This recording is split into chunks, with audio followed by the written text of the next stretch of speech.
Julian from Orbital. You're with Julian on the brown note and the brand new cost of living crisis. The brand new housing crisis that never existed before Labour got in power. It seems to me that the Australian news media only reports on economic crises that have been going on for years when Labour are in power. So the economic crisis we've got, of course, is related to, it's happening in America and the UK as well, and it's happening in a lot of countries. But it's primarily the cost of housing.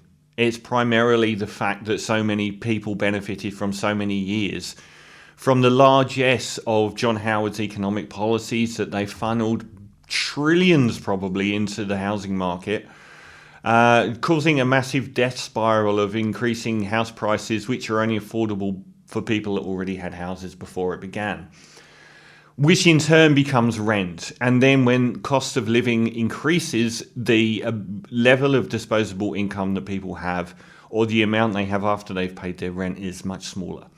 So everything ties back to this. But why do the media only care? It's all over the Murdoch press at the moment that there's this housing crisis, there's this cost of living crisis. As though on my radio show, I've been reporting on this for 10 years. I think the YouTube channel's been going for about 4 years maybe. And that's you can look back to the earliest videos, and some of them are on the housing crisis, the cost of housing, the cost of rent, the cost of living, the economic crisis in Australia. Apparently that wasn't happening back then. It's a new thing.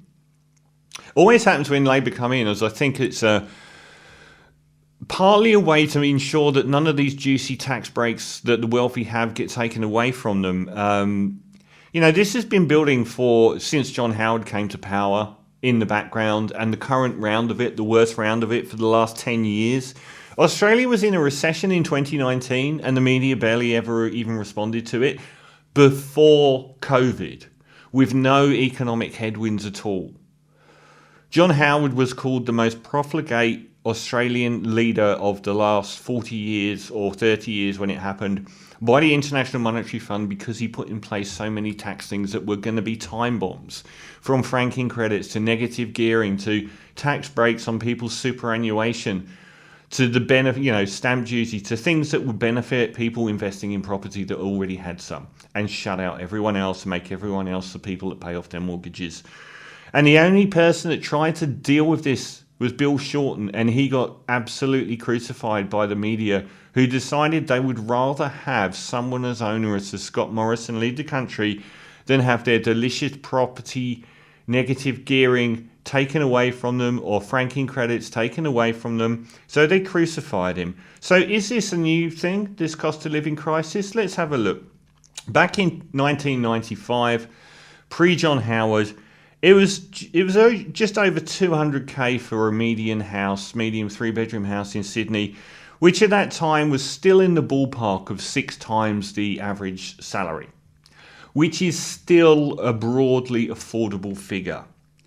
Then Howard comes in, and by 2005, that's gone up a rather remarkable amount. People's wages between 95 and 2005 didn't triple. House prices did. In 2005, it was now $600,000 to buy a median house in Sydney. This is already 10 times the average salary. This is already far out of whack with what people can realistically afford to buy on a wage, even 2 people on a wage. You've already got the paradigm of a housing crisis and housing unaffordability in 2005, 19 years ago, and they didn't say a word about it. Labour came in, and for those years it barely went up. By 2010 it was still around 600 to 650 for a median house price in Sydney. It barely rose. But then the Liberals came back in, and by 2015 it had gone up to $1 million for the average median house price. In 2015 it was already 15 times approximately what the average wage in Sydney was to buy the average medium house, placing us at that time second only to Hong Kong for housing unaffordability. That's 9 years ago. Where are the media? Where have they been these last 20 years? At least 10 years ago, we had this crisis. And then you move it forward to 2024 and it's 1.6 or 1.7 million to buy the average 3-bedroom home in Sydney, which is around 18 times the average salary, which is absolutely unaffordable for anyone that didn't already benefit and saw their house increase that much in value. You had your 200k home in 95 and it's now worth $1.6 million. That's some increase. People talk about wages being stagnant. We had the most stagnant wages in 40 years under the Liberal Party. No country on earth's wage increases have kept pace with a house that used to cost 200k in 1995 costing 1.6 million in 2024. It's destroyed the way of life, and I've made so many videos on this over the year because the primary reason for us all to work is to accumulate our wealth by owning our own home. And virtually no one can do that. So they'll work for 30 years of their life and they won't have a cent because it's all gone to other people's children paying off their future investments, because we're paying off other people's mortgages. And the other people that really are hurting, apart from people that are renting, is people that own their own home, because they're the ones that are being crippled by high interest rates and the incredible amount of debt they've incurred buying their own home.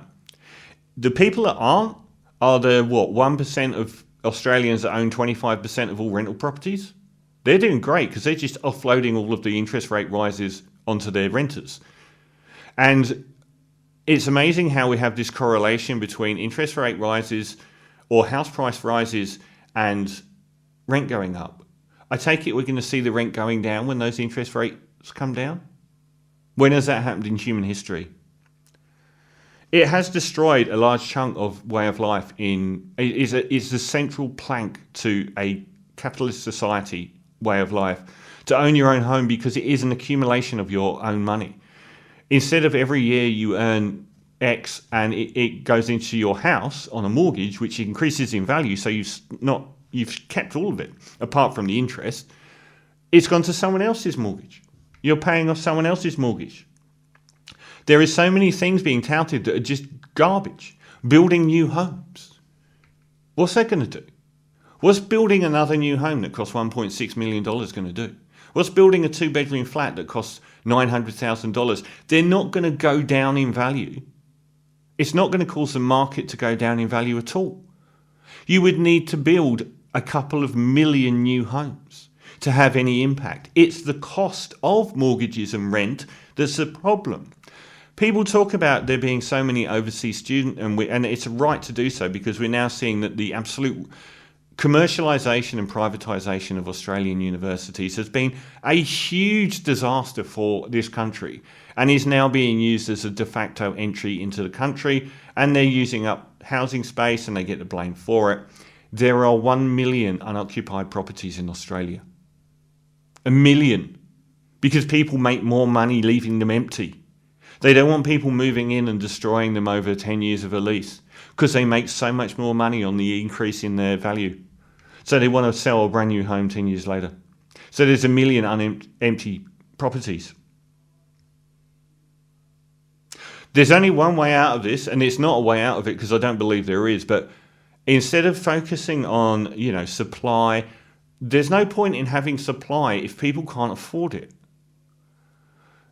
The only realistic thing I can see is to make it massively punitive to own investment properties.